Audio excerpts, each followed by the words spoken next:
Test, 1, 2. Alright, looks like we're recording. Got my little Zoom recorder in my pocket. I love the Zoom H1N, I really do. It's cheap. It has plug power for my DPA mic. It always works. Like, I never have to worry about it crashing. It's durable. It's a nice little recorder.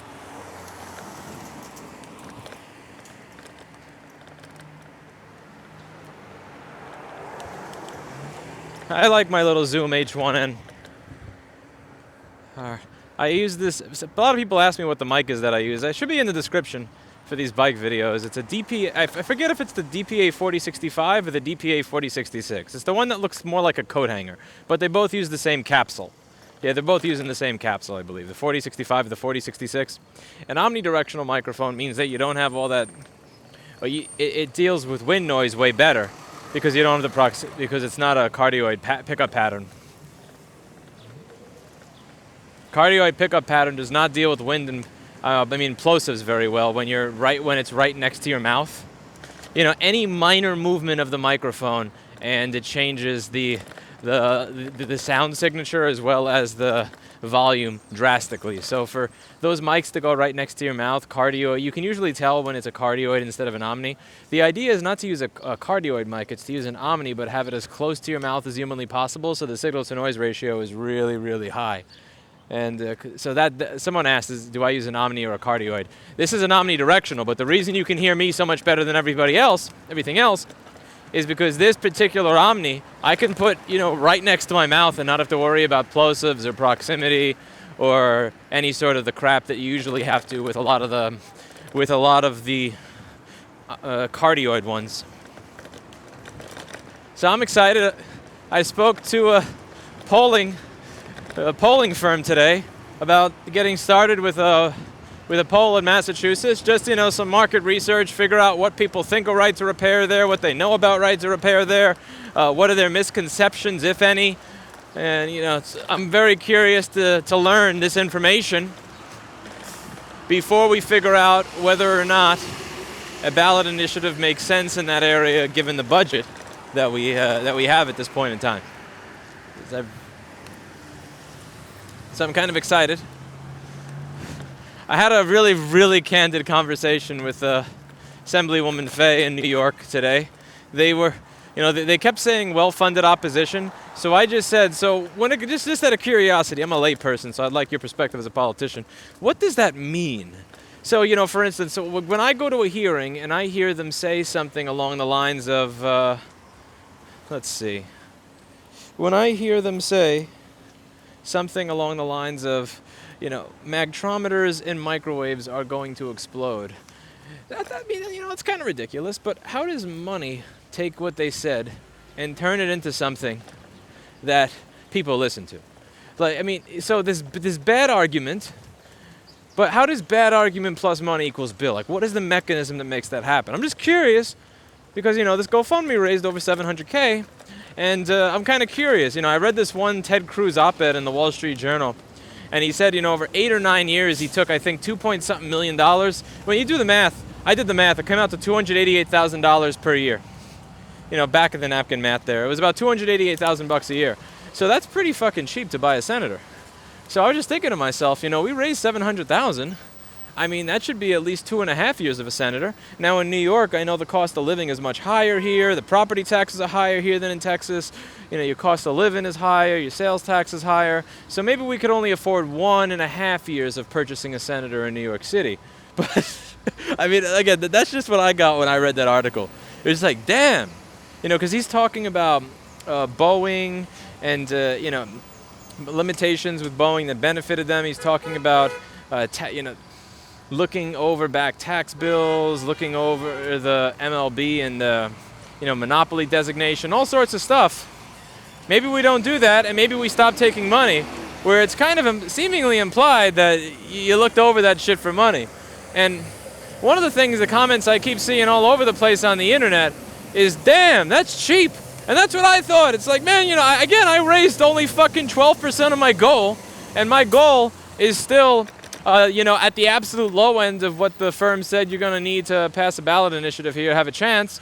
And But then I'm looking at it and it's like, wait a second. A U.S. senator is only $288K a year? Like, you really could just go fund me a senator. That was the first thing that came to my mind. Like, I used to think it cost way more than that.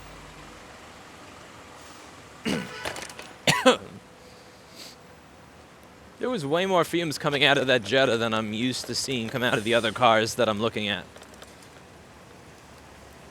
Then again, it's a Volkswagen. They probably sell it as electric. I wouldn't be surprised. Oh.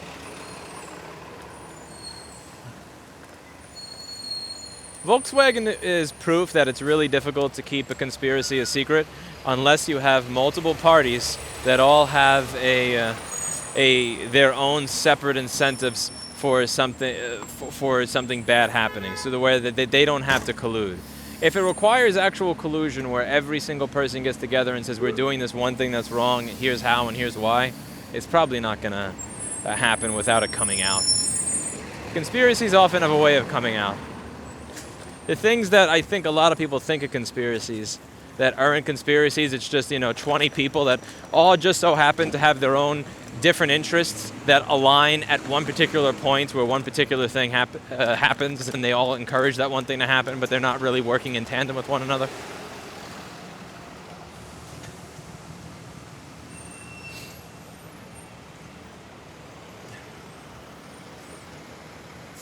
I'm quite excited to see things start coming together. So we got to figure out what language people like, what language do they not like, what points hit home, what doesn't hit home. Do people know what this is? Are people scared by it? What scares them? What excites them? There's a lot of stuff that the firm was showing us that actually did decently in the beginning and then just took a total shit like 2 or 3 months before the vote when the opposition started throwing money in. They went over all of it from the death with dignity was one of them that they went over.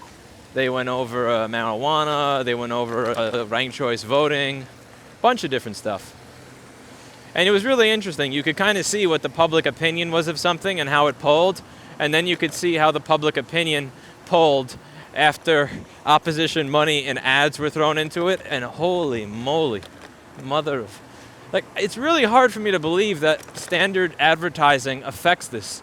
And maybe that's my own blind spot as a millennial. I watched television up until I was 13 or 14. My mother did not want us to get cable. She had a thing where she didn't want a hole to be drilled in the side of the house. It's absolutely fucking ridiculous. If you'd understand what I'm talking about if you saw the fucking condition of the house that we grew up in. But it was one of those things where I just don't want there to be a hole in the house. So we never got cable, so we had an antenna. And we grew up in an area where there's a bunch of trees that are blocking reception. So you can't see shit. So if I wanted to be able to watch television, I needed to be able to download it. And we had some shitty DSL, like 768 by 128, but I could download it. I could download television shows off of Usenet. Once it became, as the content on, normal Fox, NBC, CBS started to get kind of shittier and shittier over time. You combine that with the fact that you could find a lot of it online, and then you combine that with the fact that there's a lot of original content on YouTube or Netflix that's just better, more interesting, more engaging than the old boring shit that you get on normal TV. I just don't watch normal TV anymore. I haven't watched normal TV in maybe like 10 years. I think the last thing I really focused on was I think I watched when they released another season of 24. The last season of 24, but that was it. So it's hard for me to really understand what it's like to live in a world where television shapes people's perceptions on political or social issues. I could see Facebook doing it. I could see popular YouTubers doing it. There's a lot of message boards and stuff, but it's really hard for me to imagine that we live in a world where you put a television out with scary music in the beginning as they talk about the opposition, and then you have happy piano music and some ballad playing as the sun rises, as they showcase your candidate and your issue, and then someone thinks to themselves, I don't want to vote for the person who when the scary music and the storm cloud was there, but I definitely want to vote for the person who was there when the sun was going up and the ballad was playing. Like, it's really difficult for me to buy the fact that in 2021, that old ass shit actually works. That people have their minds changed by it. That people make life decisions based on stupid fucking ads. Because I really can't remember the last time an advertisement got me to make a decision on something. And maybe I'm lying to myself. It's very possible that I'm lying to myself and that I have made decisions based on ads, I just don't know it. It's also hard for me to tell because I don't view ads. I mean, I got YouTube Red a few years ago just because I do a lot of YouTube viewing from my phone and I don't feel like fucking with my phone to figure out how to get rid of ads. And honestly, I get enough value out of YouTube that like $5 or $10 a month, like, it's fine, whatever. And I don't watch television through traditional means. The few other things that I see on Netflix. I don't see ads. I never see ads, so I don't think that they even have the power to influence me because they don't exist. And it's really difficult for me to accept that we live in a world where advertisements affect anything. And yet that does appear to be the case. Ads still apparently do affect things. I think a big part of it is because the older generation is the generation that does a lot of the voting, and they still watch a lot of traditional TV. Like when I call my dad, he has MSNBC on. Almost every time I call him, he has MSNBC on. And it's just like, he just watches TV. He even says, like, I'm not even listening, I'm not paying attention to it, I'm just keeping it on, quote, for noise. So he'll be doing work, he'll be doing something, and he'll just have the fucking TV news on, like, for noise. He's been doing that since I was a kid. It's just a habit that he has. So he has ads playing in the background all the time. And it's like, maybe it's like subliminal messaging at that point, where if you hear it enough times, you kind of, it just kind of sticks in your head. Even if you weren't actively listening to it. I also have a bias to want to accept that that's not true, that traditional ads actually work, because traditional ads cost an amount of money that's insane that I don't really have.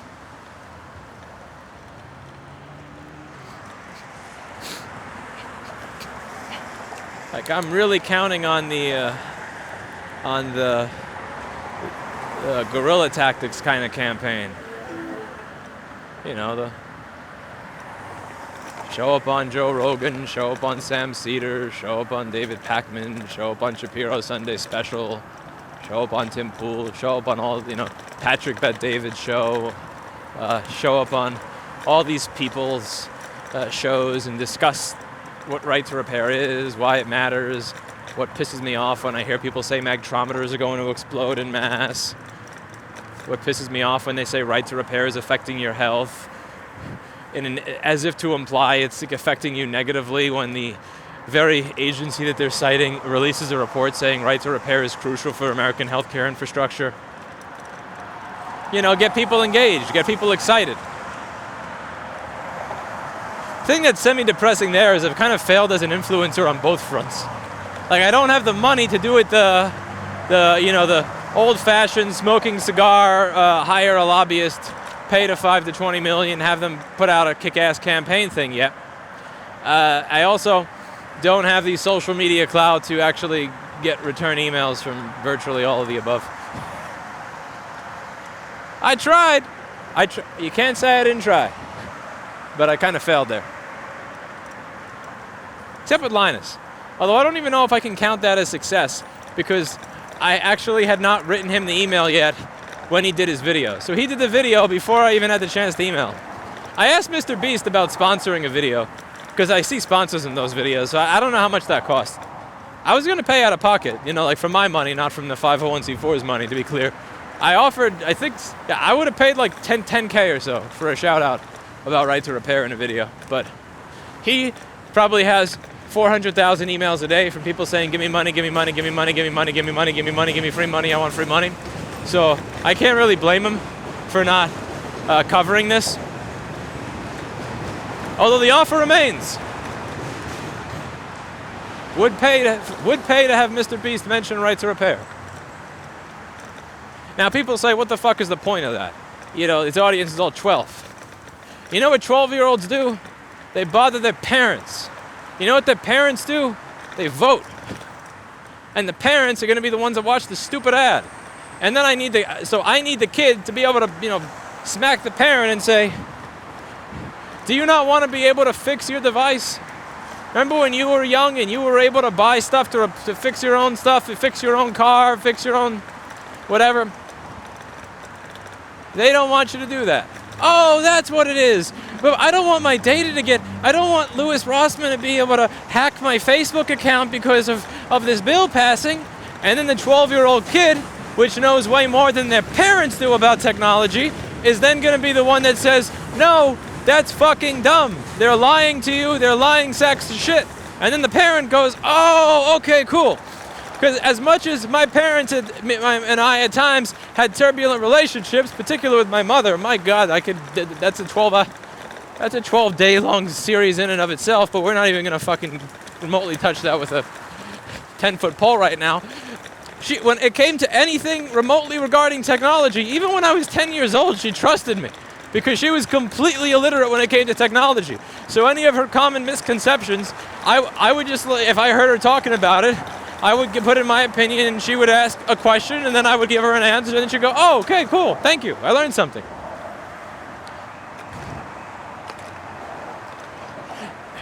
I've always had here's my idea about advertising, and you tell me if you think it's stupid. I don't advertise. My advertising has never been to advertise to the customer. My advertising is to advertise to the person that the customer is going to ask, who do I have to do this? So for instance, like a lot of people said that my board repair videos at the very beginning were absolutely stupid. Who the hell's gonna trust you with this ridiculous looking workshop and you have fucking cat food behind you and you know you're ranting as you're doing shit? Here's what I'm doing. I'm showing you what an honest shop looks like.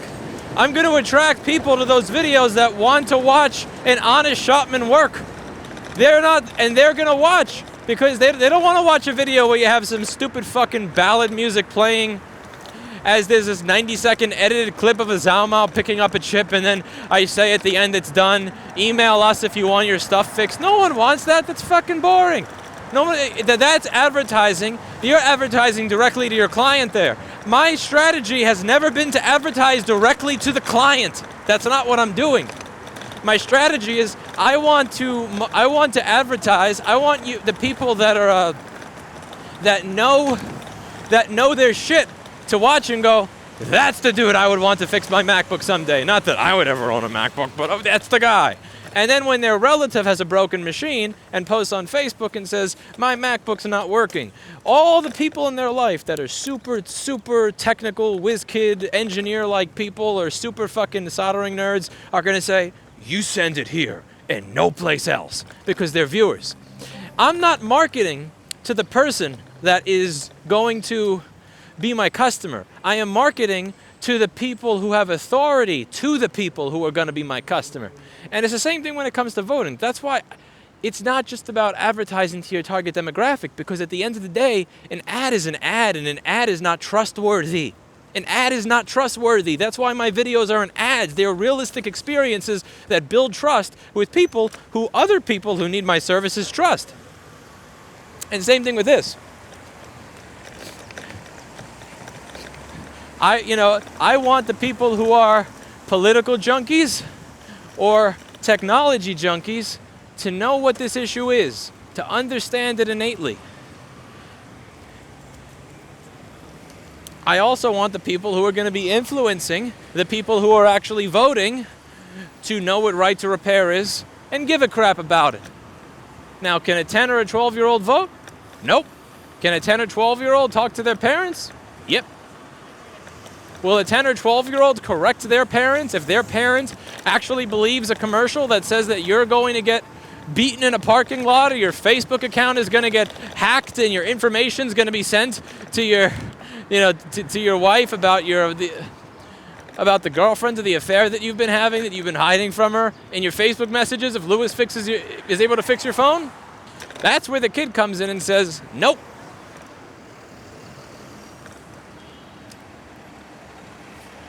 And by the way, Dad, before you feel guilty about it, you should notice that, there's a reason that we don't even remotely share the same jawline. But by the way, that retail space available, that was there July of 2018. July of 2018.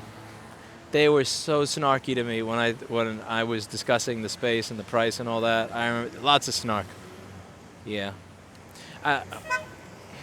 Is it bad to say that I kind of enjoy, like, after the experience that I had looking for a space, it really does kind of, like, I know I shouldn't revel in it as much as I do, and I know that I'm probably going to go to hell for reveling in it as much as I do.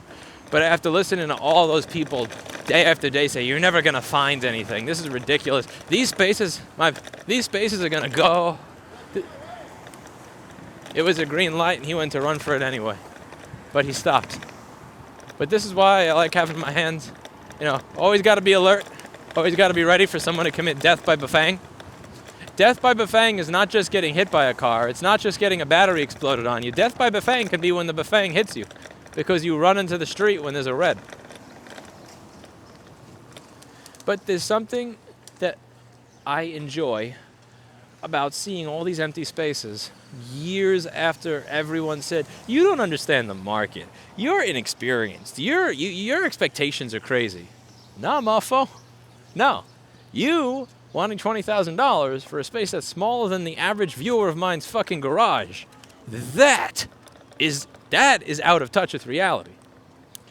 That's out of touch with reality. There's a lot of people out of touch with reality in this fucking city. Have you seen our indoor dining?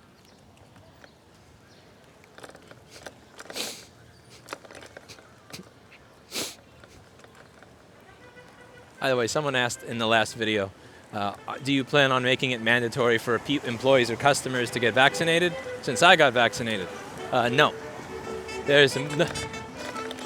Nope. No.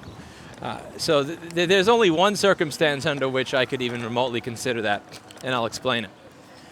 So the way I see it is, once everybody in the country has had a chance to get the vaccine, there's a vaccine site near them, there's appointments near them, and ample time has passed. Once that occurs, like once everybody's had a chance to get it, at that point, I personally cease to allow myself to feel guilted by people who say, oh my God, you want people to die when I ride my bike outside. I remember in the beginning of the pandemic, like March of last year, I wish he didn't delete his fucking comment. I wish. If someone screenshot this, my God, I would give you $100 if you had a screenshot of this comment, just for memory lane's sake. But he said something. I was actually wearing a mask. You could tell because in the video my voice was minorly muffled. Had a mask on, and he said, because there was someone on the sidewalk, right? He was like 24 feet away from me, like, the person that's to my right. And he said, through my mask, that the coronavirus droplet was going to come out of it. And what if I potentially was spreading coronavirus droplets around while I was riding the bike? With a mask on, in the street, 24 feet away from the nearest person. Like, just get the fuck out of here. But once everybody's had a chance to get this vaccine and everybody's had time to, I no longer will. I mean, even back then I wasn't even taking those comments seriously. But I'm just gonna pretend that no. Like once everybody's had the ability to get a vaccine, everybody has it, and or has had the opportunity to get it. If someone does not want to get it and then gets COVID, and they get sick for a while over it, it's like, personal choice, man. That's on you. Like I can't care. Like I don't give a fuck one way or the other if you get a vaccine, but if you chose to not get it and you got sick, I can't bring myself to cry for you. And most of the people that don't want to get the vaccine are people who accept, they accept it anyway. If I get it, I get it. If I get it and I have a bad reaction, whatever, and if I die, that's on me. That's what I've gotten from the vibe for most people who've said I don't want to get this thing. And that's fine. Now most of the people that have gotten COVID after they got the vaccine, firstly, it has been a small number of people. I hate to sound like Apple there. I hate to use their terminology, but it's been a small number. But of that small number, it's been a really even way smaller number of people that have actually died. Like people who got the vaccine, then got COVID, then died of it, that's a fucking small number. Once everybody's had a chance to get it. Now, the thing is, I remember back when they were negotiating the COVID relief bills, they were trying to put, I think, some sort of corporate shields in there so that you couldn't blame your employer. You couldn't sue people or have them liable if you get COVID at work or something like that. I don't remember the exact text of the bill. That's the only, if something like that is completely removed and customers and employees can start suing businesses if they get COVID with a really, because how do you prove where you got it? Like, how do you prove that you got it, that like the virus entered you at the business? I mean, do you take the cell out and interrogate it? Like, I don't know how this works. But if you're able to sue a business because you got COVID and you're able to hold them financially accountable or responsible, then at that point, I'd have to be one of those people that says, you can't enter this store unless you have a vaccine passport. And I really hope that we don't get to a point where where people say, I got COVID from this store, I got COVID from this business, therefore I am suing them. I really don't think that's going to be a thing, but I remember that being heavily debated last year, so that's the only reason I bring that up.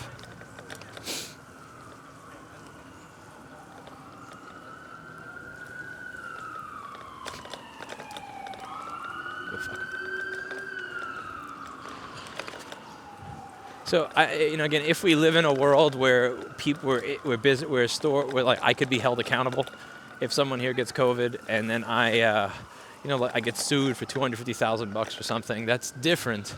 That would be a different world. But if that world doesn't exist, and I can't be held legally accountable or liable for it, then I don't really have any. Then again, getting a vaccine, that's your choice. I don't give a shit. My business, your business, your business. You do you. Okay. Starting to get busier here, you could tell. There's more piles of trash on the street than there used to be. Also smells nicer due to the summer weather.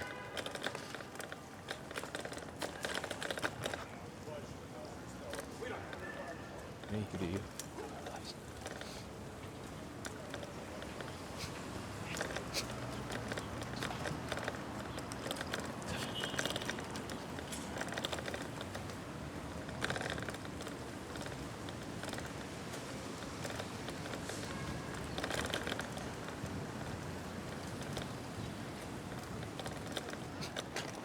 Once everybody who has had a chance to get a vaccine, who wishes to get a vaccine, has gotten the vaccine, at that point, if you still see people going, COVID, oh my God, COVID, oh my God, COVID, at that point, we're just fucked. And I'll accept at that point that we're just fucked, and there's no containing it. Goodbye.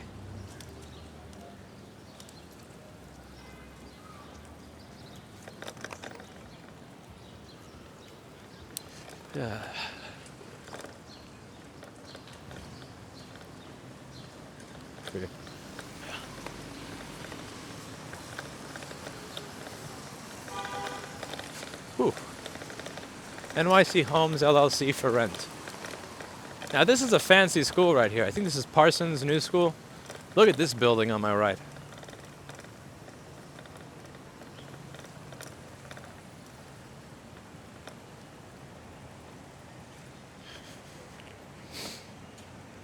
See how fancy this building looks?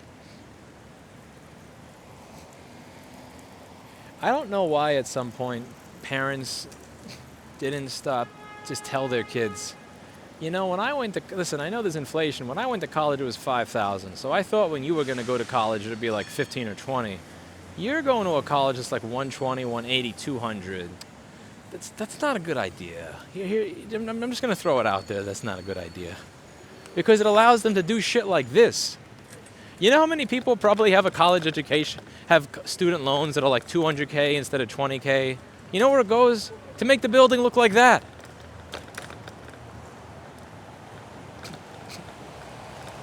You can get just as fine an education in a building that looks like some shitty stone hut from 1920. It's not going to change your ability to get a job.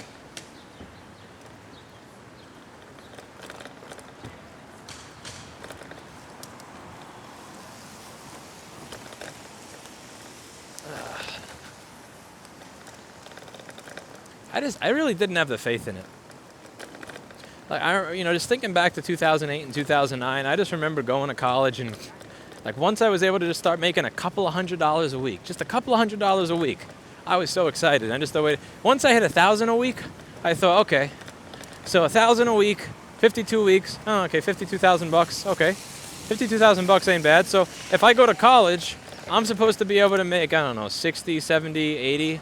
So I'm supposed to give up the opportunity today to make money. I'm supposed to give up that opportunity for 3 or 4 years so that I could get a degree here, so that I could then maybe start at an entry level, like 20 or 30K a year job for a few years, to then get to 60 to 80 to 100. But I just went from a few hundred a week to 1,000 a week in a few months. Okay, so it wasn't 1,000 every week. Some weeks it was like 7 or 6. But you get to it would kind of vary up and down. Yeah, I just don't have faith in this. And I left. It seems, like a lot of people are fearful that if they don't go to college, they won't succeed. I was fearful if I went to college, I wouldn't succeed, because I just saw the amount of opportunity I was going to be giving up by spending those years of my young life not engaged in something that I'm excited about, but rather learning about things that I have zero interest in, and writing essays on things I have zero interest in, and studying chemistry that I had no interest in. And everybody around me was saying, if you just spend 4 years, and you just spend a few $1,000 on textbooks every few months, and you just pay out the ass for all these classes and put yourself in debt, that you just trust us. No, trust us. 3 to 4 years from now, once you're done with some shitty internship making 20 or 40K a year, if you're lucky to finally get to a decent job, just trust us. It'll be fine. And I don't know. I don't know if I strike you all as the trusting type, but I never was one of those people who just has it in him to trust innately. I'm not one of those people that instantly trust authority. If I was, when the Apple says you can't fix motherboards, I would have believed them. So I didn't. And then look, there were so many times where I thought, man, this is dumb. What am I doing? I'm living in a place filled with fucking termites.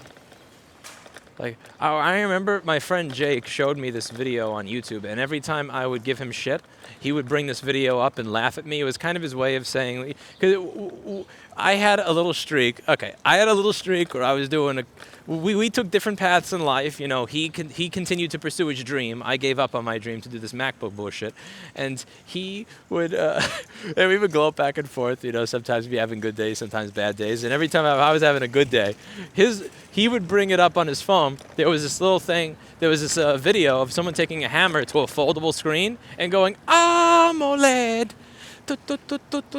AMOLED, and he was taking a hammer and he was smashing the screen.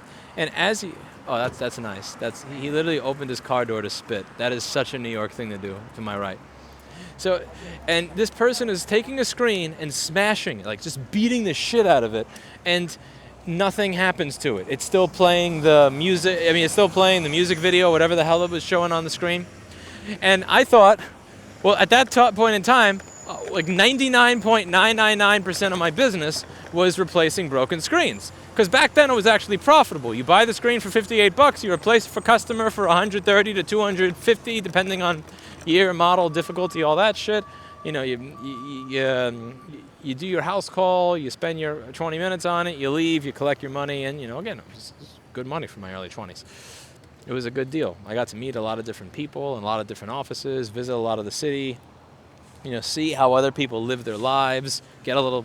It was really, I honestly missed that part of this business. The part that I miss above all else was, as a house call technician, I would be in, some like ghetto apartment in East New York in a family's living room, listening to them talk about their dreams and their day and what they hope to do when they save up some money.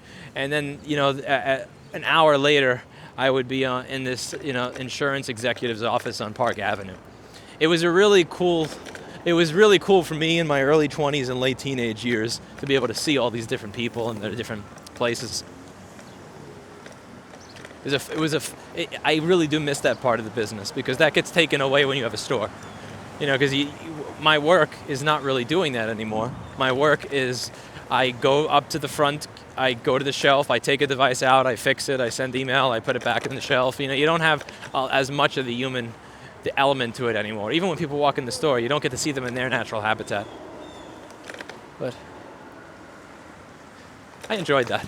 I completely forgot where I was. I lost my train of thought here. I had a point, and now I can't figure out what it was. What was I just rambling about? Oh yeah, so that point. So I remember thinking, I don't know what the hell, why didn't I go to college? So I have this business that was based on just nothing but replacing cracked screens. That was it. Like literally a monkey could do this. Any jackass can replace a screen. Any dumbass can replace a screen. Mr. Clinton could probably replace a screen back then, because they were held in by screws. They weren't glued in like they are now. And again, there was actual profit in it. Like, you buy it for $58, you do the service for $100 to $200, good. Now it's like laptop screen is like $300 to $400 fucking dollars. It's glued in this miserable way, and Apple does the replacement for $450 to $500.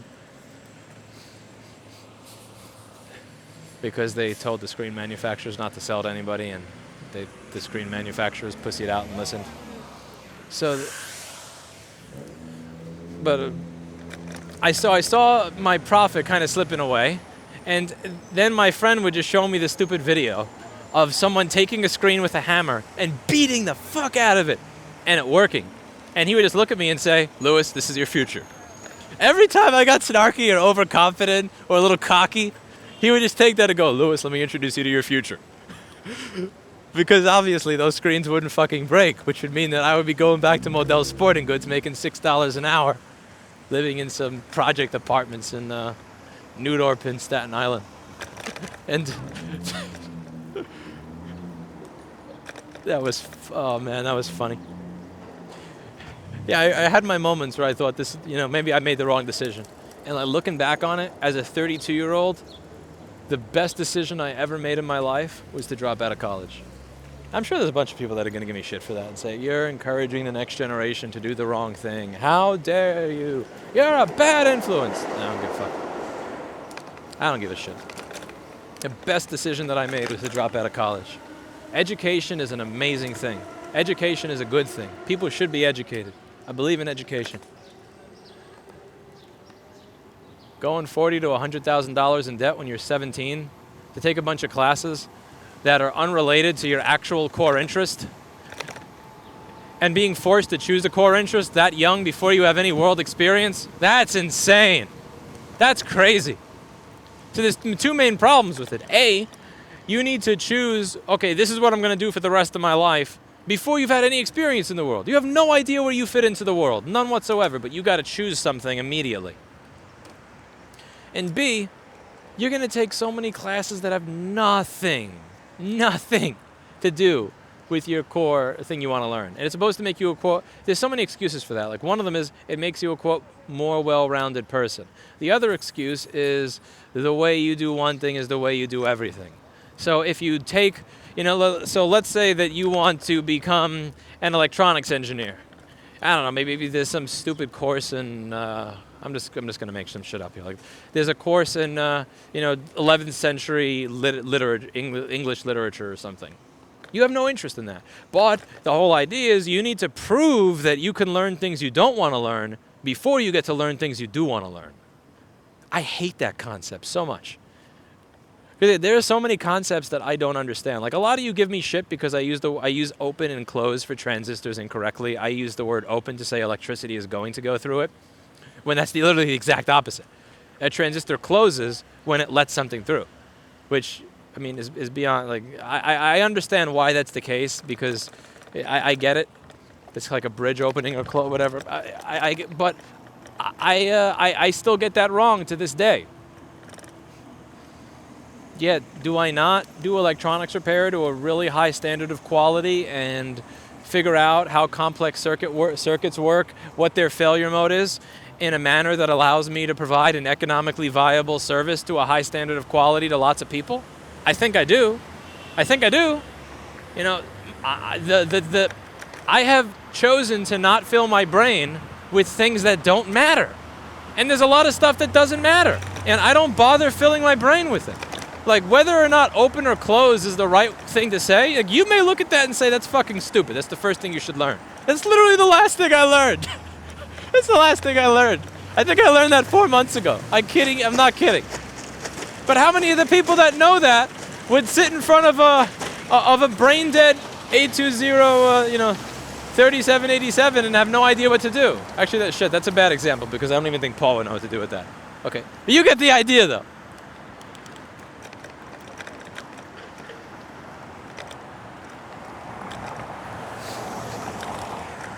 I never even knew there was a Whole Foods here. And a Peloton. There must be some really fancy apartment complex coming up here. Oh wait, there is. We're surrounded by giant, very tall buildings that no one can afford to live in, which is why they'll all remain empty until the end of time.